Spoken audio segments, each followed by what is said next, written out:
A patient will walk in, walk out, does not pay a cent, but the burden is left on the county. As we are speaking, 282 or 289 million worth of bills are yet to be paid.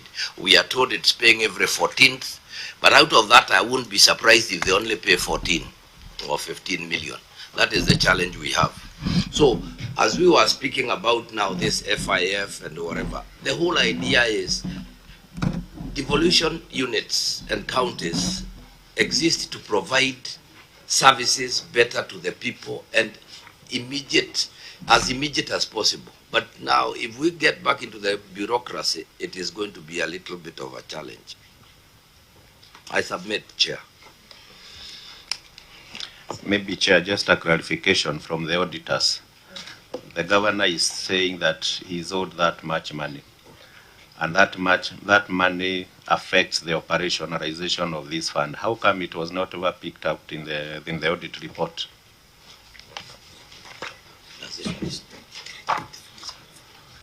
I think this was 23-24.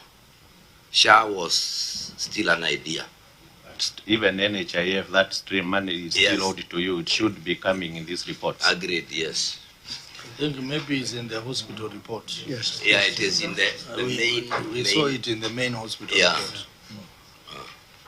So, honorable members, then there is nothing much on this. The opinion. You have something to say? Yes. Yes. I needed maybe to know from the auditors, and maybe legal. Now that the governor has expressed that he may not be very enthusiastic to wind up this fund, yet we have the FIF fund running. Where does that leave the whole thing? Are the two funds allowed to run concurrently?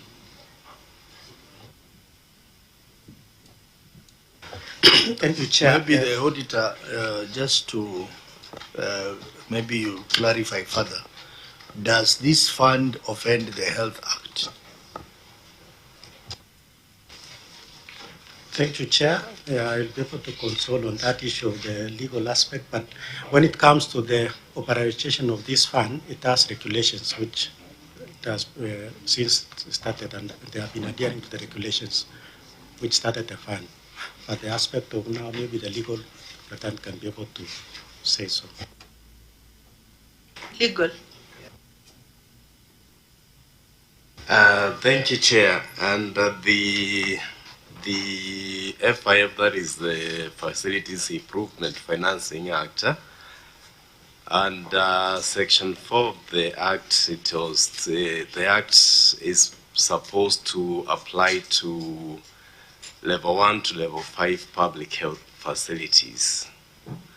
So as long as a facility falls under that category of Level 1 to Level 5, then it's supposed to apply to it. And then under the Constitution, that is specifically Article 191 of the Conflict of Laws. The county is supposed to kind of now go and amend their laws to apply, to kind of to be in order with the national law that is governing the health sector, because it's a law that applies to the health sector across the country. And then if there is any provision that is inconsistent with the FIF, then they are supposed to amend it to make it compliant to FIF.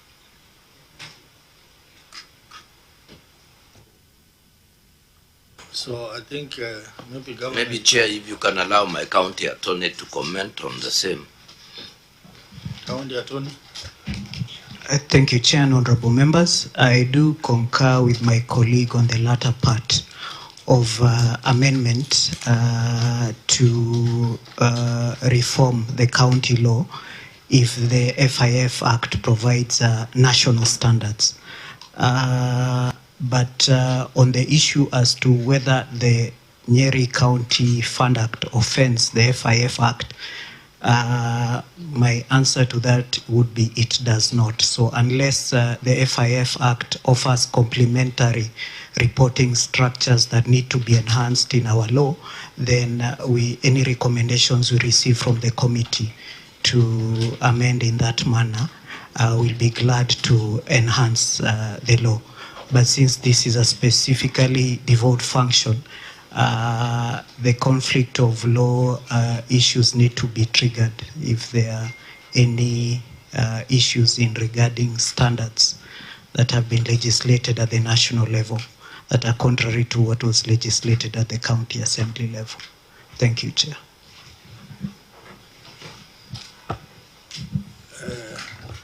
Auditor? Thank you, Chair. I just want to bring to the attention of the committee the provisions of Section 5 of the FIF Act. With your permission, Chair, I can read. Section 5.2 says that there shall be opened a facility improvement financing account for each public health facility, into which shall be paid all monies received by on behalf of the facility in respect of a health facility. So, Chair, that section clearly states that all monies received by, for example, Nyeri referral should be paid into an account in Nyeri referral, from which then shall be paid any expenses.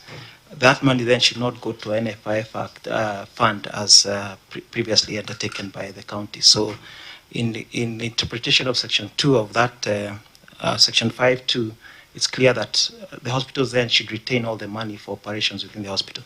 Thank you, Chair. Very well. Maybe, Chair, I would invite the learned team that is speaking about to first also read our act. It says the same.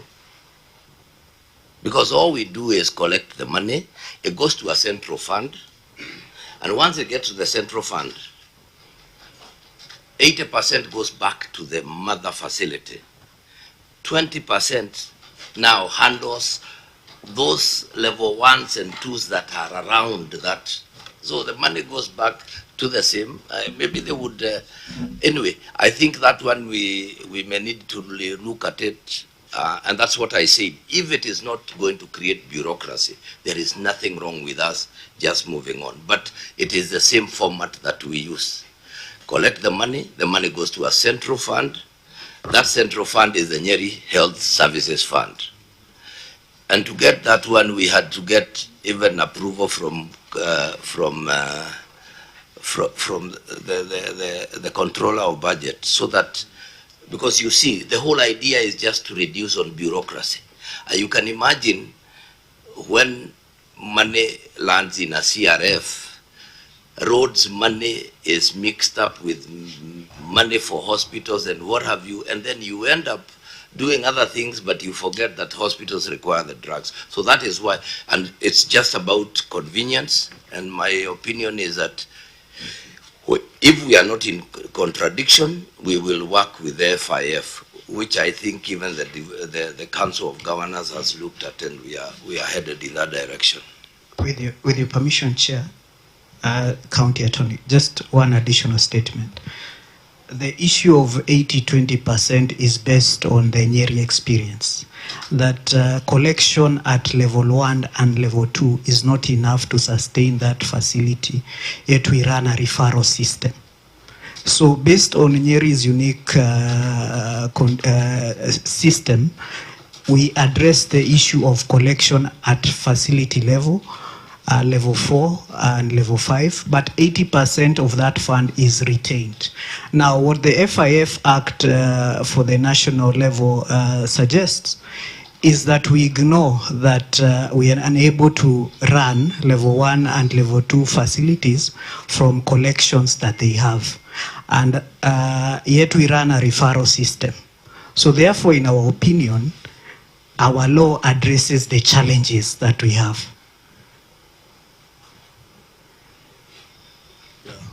So I think let me just direct this way. This was not, what we are discussing was not a query. It was just a by the way.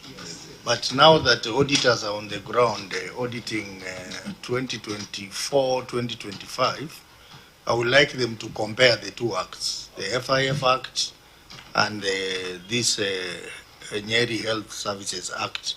If there are any contradictions, they will be able to tell us. But of course, you know that the national legislation overrides the county legislation. So they will be able to report to us after looking at the two. So let's move on to Elimu Fund. Again, Elimu Fund was an unmodified opinion.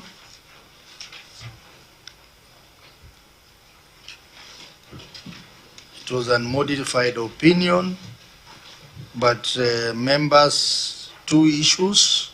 One issue the auditors reported has been addressed, that is lack of a bursary policy. The other remaining issue, it is expenditures beyond set threshold on administration cost. That means that the threshold is 3%, but they surpassed it. And we discussed this matter in the pre-meeting, and the members